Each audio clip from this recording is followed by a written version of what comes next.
Hey guys, welcome back to another video. It feels like we've completely skipped spring this year and woke up in summer. Temperatures here in Brisbane have been in the mid 30s, which is crazy for the end of winter and first few days of spring. And because of the heat, I've been watering a lot, but we've been lucky enough to be collecting passion fruit all winter and early spring, and we've just had to give some away because we've had such an abundance. The vine is starting to die back now, though, so I'll probably work on the soil around the vine to nourish it after a big season. But it's super exciting because I've actually been able to grow the seeds and propagate my own little passion fruit seedlings here. They've taken a while to germinate, but with the hot temperatures, they've started to come up. Speaking of hot temperatures, my coriander is going to seed, although my parsley and basil are really loving the warmer temperatures and are just thriving, as you can see. We've had a good season with our snow peas and snap peas, and we've actually just ripped this down to make way for the tomatoes. I've also started planting zucchini in the garden, which grows so quickly. I've taken my feijoa out of its pot and I've planted it in the soil under the shade. Although, one thing I'm not happy about is my lavender has died even after following all the tips. I've only had it for a couple of weeks, so it's not doing very well. It might have a fungal disease, but that's okay.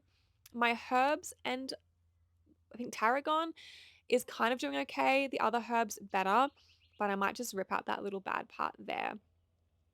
But moving on to my citrus trees, they're super happy at the moment and have been busy producing fragrant flowers and little buds. The bees have been very busy pollinating this spring, which is a great sign. Even though I've only just harvested my Indonesian limes here in winter, they're already flowering again. So crazy. But here is my avocado tree. I don't know what I'm going to do with it. It has been poorly grafted from the get go, but there's a lot of new growth and what looks like to be flowers. This is my Thai chili, and I'm starting these in grow bags, so I'm interested to see how they go compared to in pots or in the soil. Here is my lime mint, which I'm excited about because I feel like that it'd be so nice in mocktails this summer. This is my donut peach tree. I do have to still net them up to protect them, but we'll do that soon. These are my blueberry plants here. Lots of little buds, lots of fruit. I've been watering these a lot just to keep it consistent with the hot weather, but very excited to have blueberries this summer too. As you can see, there's so many on these and they just look very, very healthy, which is a great sign again. So many flowers. But moving on to my kaffir lime tree, this was not doing so well a couple of weeks back. It was very yellow on the leaves. I think it had a nutrient deficiency. I've since put a lot of lime in there and boosted its magnesium, and it's really coming back on super strong, which is great to see. This one here, I think, is my lots of lemon tree. So heaps of fruit, which I'm very stoked about. I haven't had this much fruit, I think, in a long time or ever. So I've been keeping up with the fertilizer, which has been good, phosphorus and potassium, I believe. My fig tree, this is my Adriatic white fig tree. And this one, I think, is the black Genoa, maybe. It's a little far behind in terms of growth, but it'll catch up, I'm sure. As you can see, I've been planting more flowers to keep the pests and bugs away. And what you guys are seeing here are my little seedlings from bush lemon seeds that I've planted. So keen to see how they go. Some more flowers here. These are just beautiful. So I love having them every summer and spring. I have heaps of little chili seedlings.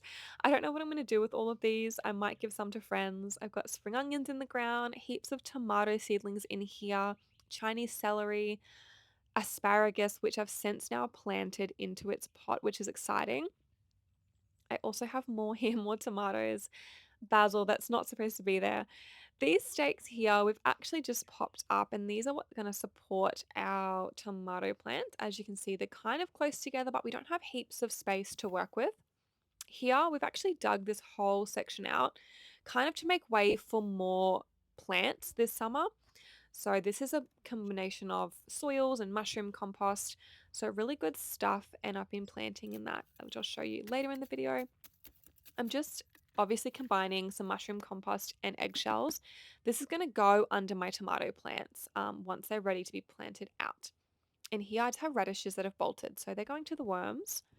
But here is my mulberry tree. This is my prize joy. It is finally flowering and fruiting, I should say. And there's a lot that are looking like they're ready to be harvested. So we're going to get into those before the birds do. They are so easy to grow. I think I've said it before, but I'll say it again. I highly recommend growing these, especially in pots. I also picked up some new plants. I usually go from seed, but I wanted to just get stuff in really quickly in this new section. I have chamomile, I have capsicums, I even have some watermelon plants here as well. But that's about it. I hope you guys love this one and let me know in the comments what you're growing. So thanks for watching.